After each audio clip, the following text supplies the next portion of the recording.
Hello all. അപ്പോൾ നമ്മുടെ draughtsman grade 2 നമുക്ക് ഈ ഒരു വീഡിയോയിൽ നമ്മൾ നോക്കുന്ന ഫൗണ്ടേഷൻ ആൻഡ് ബിയറിംഗ് കപ്പാസിറ്റി എന്നുള്ള ടോപ്പിക്കാണ്.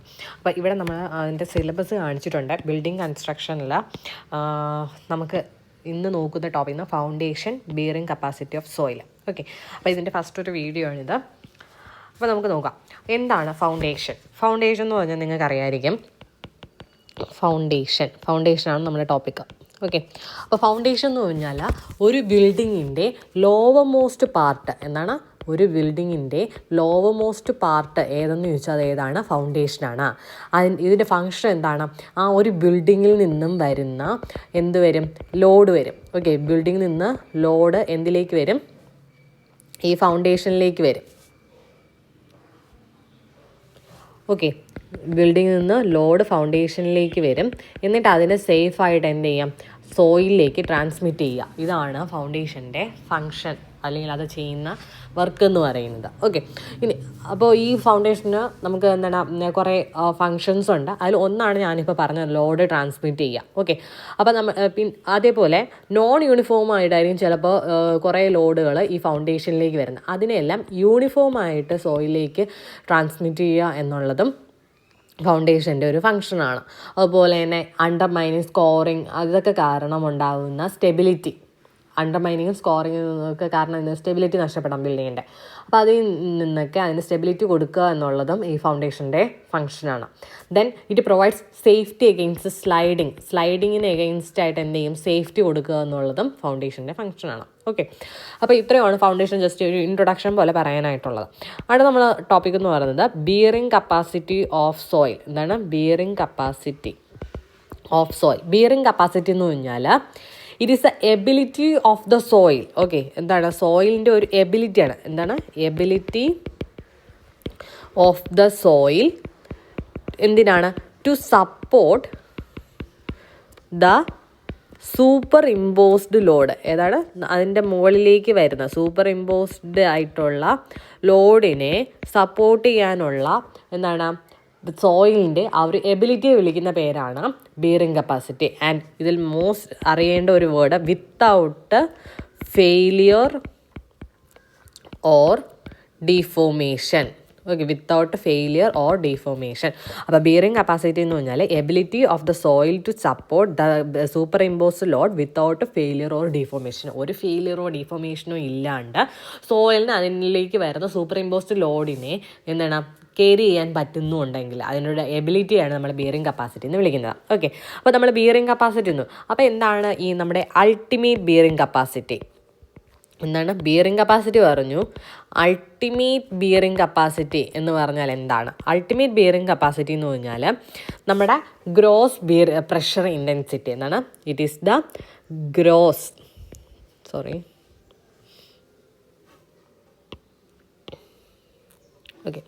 it is the gross pressure intensity at which the soil fails. Soil fail ആവുന്ന ആ ഗ്രോസ് പ്രഷർ ഇൻറ്റൻസിറ്റിയെ വിളിക്കുന്ന പേരാണ് അൾട്ടിമേറ്റ് ബിയറിംഗ് കപ്പാസിറ്റി. അൾട്ടിമേറ്റ് എന്ന് പറയുമ്പോൾ തന്നെ എന്താണ്, അതിൻ്റെ അവസാനം അല്ലേ, അവസാനം വരെ എത്തി. അത് കഴിഞ്ഞ് അതെന്താവും, ഫെയിലാവും. അപ്പോൾ ആ pressure intensity, gross pressure intensity at which soil fail ആകുന്ന ഗ്രോസ് പ്രഷർ ഇൻറ്റൻസിറ്റിയെ വിളിക്കുന്ന പേരാണ് അൾട്ടിമേറ്റ് ബിയറിംഗ് കപ്പാസിറ്റി. ഇനി ഒരു ബിയറിംഗ് കപ്പാസിറ്റി ഉണ്ട്, that is safe bearing capacity. എന്താണ് സേഫ് ബിയറിംഗ് കപ്പാസിറ്റി എന്ന് പറഞ്ഞാൽ ഇതെന്ന് പറഞ്ഞാൽ മാക്സിമം പ്രഷർ. എന്താണ് maximum pressure which the soil can carry without the risk of shear failure. Okay, shear ഫെയിലിയറിൻ്റെ റിസ്ക് ഇല്ലാണ്ട് സോയിലിന് മാക്സിമം എത്ര പ്രഷർ വരെ ക്യാരി ചെയ്യാം. നമ്മുടെ ഇവിടെ അൾട്ടിമേറ്റ് ബിയറിംഗ് കപ്പാസിറ്റി എന്താണ്, സോയിൽ ഫെയിൽ ആകുമ്പോഴുള്ള ഗ്രോസ് പ്രഷർ ഇൻറ്റൻസിറ്റിയാണ് അൾട്ടിമേറ്റ് ബിയറിംഗ് കപ്പാസിറ്റി. സേഫ് എന്ന് പറഞ്ഞാൽ എന്താണ്, ആ സോയിലിന് ഷിയർ ഫെയിലിയർ ഉണ്ടാകുന്നതിന് ഷിയർ ഫെയിലിയർ ഉണ്ടാകാതെ എന്തുമാത്രം മാക്സിമം പ്രഷർ അതിന് ക്യാരി ചെയ്യാൻ പറ്റും. അതാണ് എന്തെന്ന് പറയുന്നത് സേഫ് ബിയറിംഗ് കപ്പാസിറ്റി എന്ന് പറയുന്നത്. ഓക്കെ, ഈ സേഫ് ബിയറിംഗ് കപ്പാസിറ്റി കണ്ടുപിടിക്കാൻ ഒരു ഇക്വേഷൻ ഉണ്ട്. സേഫ് ബിയറിംഗ് കപ്പാസിറ്റി എന്ന് പറയുന്നത് equal to ultimate bearing capacity divided by factor of safety. ഈ ഫാക്ടർ ഓഫ് സേഫ്റ്റി നമ്മൾ സാധാരണ വേരി ചെയ്യുന്നത് 2 to 3. ഓക്കെ, 2 അല്ലെങ്കിൽ 3, 2 മുതൽ 3 വരെ ഈ ഫാക്ടർ ഓഫ് സേഫ്റ്റി വേരി ചെയ്യാം. ഓക്കെ, ഇനി നമ്മുടെ ബിയറിംഗ് കപ്പാസിറ്റി ഓഫ് സോയിൽ നമുക്ക് എങ്ങനെയാണ് ഫീൽഡിൽ കണ്ടുപിടിക്കുന്നത്? Okay, the simplest and most widely used field test for determining bearing capacity of soil is ഏതാണ്? നമ്മുടെ പ്ലേറ്റ് ലോഡ് ടെസ്റ്റാണ്. ഏതാണ്? Plate load test. ഓക്കെ, ഈ ടെസ്റ്റ് എങ്ങനെ ചെയ്യുന്ന അതിൻ്റെ പ്രൊസീജിയറൊന്നും വേണ്ട, പക്ഷേ ഇതിനകത്ത് പറയുന്ന കുറച്ച് സ്പെസിഫിക്കേഷൻസ് ഉണ്ട്, അത് നമ്മൾ അറിഞ്ഞു, അത് ചോദിച്ചിട്ടുള്ളതാണ്. ഓക്കെ, അപ്പോൾ നമ്മുടെ പ്ലേറ്റ് ലോഡ് ടെസ്റ്റാണ് നമ്മൾ എന്തിനാ ഫീൽഡിൽ അൾട്ടിമേറ്റ് ബിയറിംഗ് കപ്പാസിറ്റി കണ്ടുപിടിക്കാൻ നമ്മൾ യൂസ് ചെയ്യുന്ന ടെസ്റ്റാണ് എന്നാണ് പ്ലേറ്റ് ലോഡ് ടെസ്റ്റ്, അല്ലെങ്കിൽ ഇതിനെ നമ്മൾ പ്ലേറ്റ് ബിയറിംഗ് ടെസ്റ്റ് എന്നും വിളിക്കാറുണ്ട്. എന്താണ്? പ്ലേറ്റ് ബിയറിംഗ് ടെസ്റ്റ് എന്നും വിളിക്കാറുണ്ട്. ഇതിൽ നിങ്ങൾ ആദ്യം അറിഞ്ഞിരിക്കേണ്ട ഒരു കാര്യം എന്ന് പറയുന്നത്, നമ്മൾ എവിടെയാണോ ഫൗണ്ടേഷൻ ഉണ്ടാക്കേണ്ടത് അവിടെ നമ്മളൊരു സ്ക്വയർ പിറ്റ് നമ്മൾ ഡിഗ് ചെയ്യും. ഓക്കെ, ഇതാണ് ഗ്രൗണ്ട് ലെവൽ. നമ്മൾ ഫൗണ്ടേഷന് വേണ്ടിയിട്ട് തന്നെ ഒരു പിറ്റ് നമ്മൾ ഡിഗ് ചെയ്യുകയാണ്. ഈ പിറ്റിൻ്റെ സൈസ് എന്ന് പറയുന്നത്, ഓക്കെ, സ്ക്വയർ പിറ്റാണ്, അപ്പോൾ സൈസ് എല്ലാം ഈക്വൽ ആണ്. ഇതിൻ്റെ സൈസ് എന്ന് പറയുന്നത്, നമ്മൾ ഇതിലൊരു ടെസ്റ്റ് പ്ലേറ്റ് യൂസ് ചെയ്യുന്നുണ്ട്. ഓക്കെ, ഒരു ടെസ്റ്റ് പ്ലേറ്റ് യൂസ് ചെയ്യുന്നുണ്ട്. ആ ഒരു ടെസ്റ്റ് പ്ലേറ്റിൻ്റെ സൈസിൻ്റെ എത്ര? 5 times ആണ് ഈ ഒരു പിറ്റിൻ്റെ സൈസ് എന്ന് പറയുന്നത്. ഓക്കെ, ടെസ്റ്റ് പ്ലേറ്റിൻ്റെ സൈസിൻ്റെ 5 times ആയിരിക്കണം ഈ പിറ്റിൻ്റെ സൈസ് എന്ന് പറയുന്നത്. ഓക്കെ, ഈ ടെസ്റ്റ് പ്ലേറ്റ് എന്ന് പറയുന്നത് ഇറ്റ് ഈസ് അയൺ പ്ലേറ്റ്. അതും നിങ്ങൾ അറിഞ്ഞിരിക്കണം, ഇമ്പോർട്ടൻ്റ് ആണ്. ടെസ്റ്റ് പ്ലേറ്റ് എന്ന് പറഞ്ഞാൽ അയൺ പ്ലേറ്റ് ആണ്. ഇനി ഇതിൻ്റെ സൈസ് വരുന്ന ടെസ്റ്റ് പ്ലേറ്റിൻ്റെ സൈസ് വരുന്നത് 60 cm² for clay soil. Clay സോയിലിന് 60 cm² ആണ്. അതായത് 60 cm², അതായത് 60/60, അതാണ് അതിൻ്റെ ഡയമെൻഷൻ വേണം. ഇനി 30 cm² ഫോർ സാൻഡി സോയിൽ. ഇത് ഇമ്പോർട്ടൻ്റ് ആണ് കേട്ടോ, മറക്കരുത്. അപ്പോൾ നമ്മൾ എന്തൊക്കെ പറഞ്ഞു? ആദ്യം നമ്മളൊരു പിറ്റ് ഡിഗ് ചെയ്യുക. ആ പിറ്റിൻ്റെ സൈഡ് എന്ന് പറഞ്ഞാൽ equal to 5 times size of test plate. Test plate എന്ന് പറഞ്ഞാൽ അയൺ പ്ലേറ്റ് ആണ്. ടെസ്റ്റ് പ്ലേറ്റിൻ്റെ സൈസ് വരുന്നത് 60 cm² ആയിട്ടുള്ള ടെസ്റ്റ് പ്ലേറ്റ് ആണ് നമ്മൾ ക്ലേ സോയിലിന് യൂസ് ചെയ്യുന്നത്. 30 cm² ആണ് നമ്മൾ സാൻഡി സോയിലിന് നമ്മൾ യൂസ് ചെയ്യുന്നത്. ഓക്കെ, ഇനി നമ്മൾ ഈ പിറ്റിൻ്റെ സെൻറ്ററിലായിട്ട് നമ്മൾ എന്ത് ചെയ്യണം? ഒരു സ്ക്വയർ ഹോള് ഡിഗ് ചെയ്യണം. ഓക്കെ, അപ്പോൾ പിറ്റിൻ്റെ സെൻറ്റർ എന്ന് പറഞ്ഞാൽ ഇവിടെ ആയിട്ട് വരും. അപ്പോൾ ഇവിടെ ആയിട്ട് നമ്മൾ എന്ത് ചെയ്തു? ഒരു സ്ക്വയർ ഹോൾ ഡിഗ് ചെയ്തു. ഈ സ്ക്വയർ ഹോളിൻ്റെ സൈസ് എന്ന് പറഞ്ഞാൽ it is equal to the size of test plate. Okay, അപ്പോൾ സ്ക്വയർ ഹോളിൻ്റെ സൈസ് എന്ന് പറയുന്നത് ടെസ്റ്റ് പ്ലേറ്റിൻ്റെ സൈസിന് ഈക്വൽ ആണ്. ഓക്കെ, ദെൻ ഇവിടെ നമ്മളൊരു ഹൈഡ്രോളിക് ജാക്ക് യൂസ് ചെയ്യുന്നുണ്ട്. എന്ത് യൂസ് ചെയ്യുന്നുണ്ട്? Hydraulic jack. നിങ്ങൾക്ക് പ്രൊസീജിയറൊന്നും വേണ്ട, അതുകൊണ്ടാണ് ഞാൻ ജസ്റ്റ് ആവശ്യമുള്ള കാര്യങ്ങൾ മാത്രമാണ്. ഹൈഡ്രോളിക് ജാക്ക് എന്ന് പറഞ്ഞാൽ ഇറ്റ് സപ്പോർട്ട് ഗ്രാവിറ്റി ലോഡിങ്ങിനെ സപ്പോർട്ട് ചെയ്യുക. അതാണ് ഹൈഡ്രോളിക് ജാക്കിൻ്റെ ഫംഗ്ഷൻ എന്ന് പറയുന്നത്. ഇനി ഇതിൽ നമ്മൾ ലോഡ് ഇൻക്രീസ് ചെയ്യുന്നത് at an increment of Lord is increase. നമ്മൾ ഇതിൽ ലോഡ് എന്ത് ചെയ്യണം? കൂട്ടി വരണം. ഓക്കെ, ലോഡ് എന്ന് പറയുന്നത് increase regular increments of 250 kg. ഒന്നുകിൽ 250 kg അല്ലെങ്കിൽ 1/5 of ultimate bearing capacity of whichever is less. ഇതിലേതാണോ ലെസ് ആയിട്ടുള്ളതാണ് എടുക്കാൻ.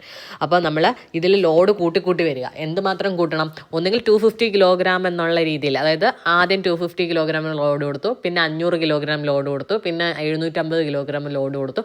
അങ്ങനെ 250 kg ഇൻക്രിമെൻറ്റ്സിൽ നമുക്ക് കൂട്ടി വരാം. അല്ലാന്നുണ്ടെങ്കിൽ അൾട്ടിമേറ്റ് ബിയറിംഗ് കപ്പാസിറ്റിയുടെ 1/5 വെച്ചിട്ട് നമുക്ക് എന്ത് ചെയ്യാം? കൂട്ടി വരാം. ഇതിലേതാണോ ചെറുത് അത് വേണം നമ്മൾ അഡോപ്റ്റ് ചെയ്യാനായിട്ട്.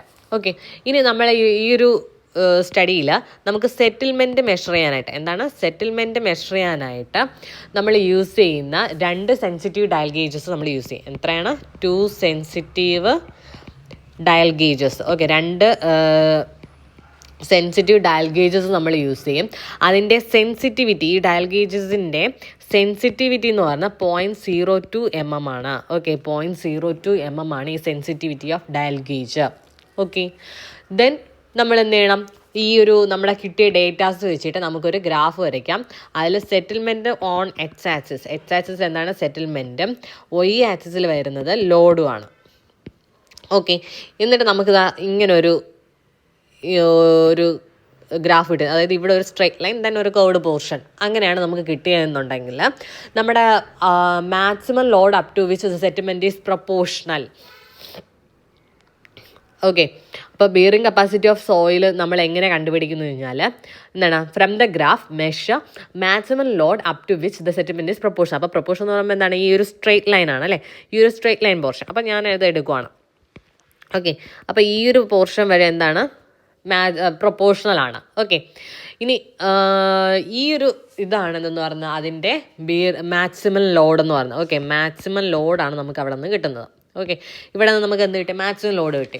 ഇനി ഇവിടെ അങ്ങനെ കിട്ടുന്നില്ല, സ്ട്രെയിറ്റ് ലൈനും നമുക്ക് കിട്ടുന്നില്ല, ഈ ഒരു ഭാഗത്ത് സ്ട്രെയിറ്റ് ലൈൻ കിട്ടുന്നില്ല. ഇവിടെ ഈ ഒരു ഗ്രാഫിൽ ഇപ്പോൾ കിട്ടി ഇവിടെ ഇത്രയും straight line, then curved portion. അതിൻ്റെ മീനിങ് എന്താണ്, ഈ ലോഡെന്ന് പറയുന്നത് ഈസ് പ്രൊപ്പോർഷണൽ ടു സെറ്റിൽമെൻറ്റ്. അപ്പോൾ ആ maximum load up to which the load is proportional to settlement, അതിനെ നമ്മൾ കണ്ടുപിടിക്കുക. അതാണ് നമ്മുടെ മാക്സിമം ലോഡ് എന്ന് പറയുന്നത്. ഇനി അത് ഇല്ല എന്നുണ്ടെങ്കിൽ എന്ത് ചെയ്യും, ഈ സ്ട്രെയിറ്റ് ലൈൻ പോർഷൻ ഇല്ല. അങ്ങനെയാണെങ്കിൽ നമ്മൾ അവിടെ ബിയറിംഗ് കപ്പാസിറ്റി എന്ന് പറയുന്നത് equal to maximum when the settlement is 1.25 centimetre. അതായത് 1.2, അതായത് ഈ ഒരു ഭാഗത്ത് 1.25 സെൻറ്റിമീറ്റർ ആണ് സെറ്റിൽമെൻ്റ് എങ്കിൽ അതിന് കറസ്പോണ്ടിങ് ആയിട്ടുള്ള ലോഡ് വേണം നമ്മൾ അവിടെ മാക്സിമം ലോഡായിട്ട് എടുക്കാനായിട്ട്. ഓക്കെ, ഇത് സ്ട്രൈറ്റ് ലൈൻ ഇല്ല എന്നുള്ള കേസിലാണെങ്കിൽ മാത്രം. സ്ട്രൈറ്റ് ലൈൻ ഉണ്ടെങ്കിൽ ആ മാക്സിമം ഏത് ലോഡ് വരെയാണ് സ്ട്രൈറ്റ് ലൈൻ പോകുന്നത് നോക്കുക, അതെടുക്കുക.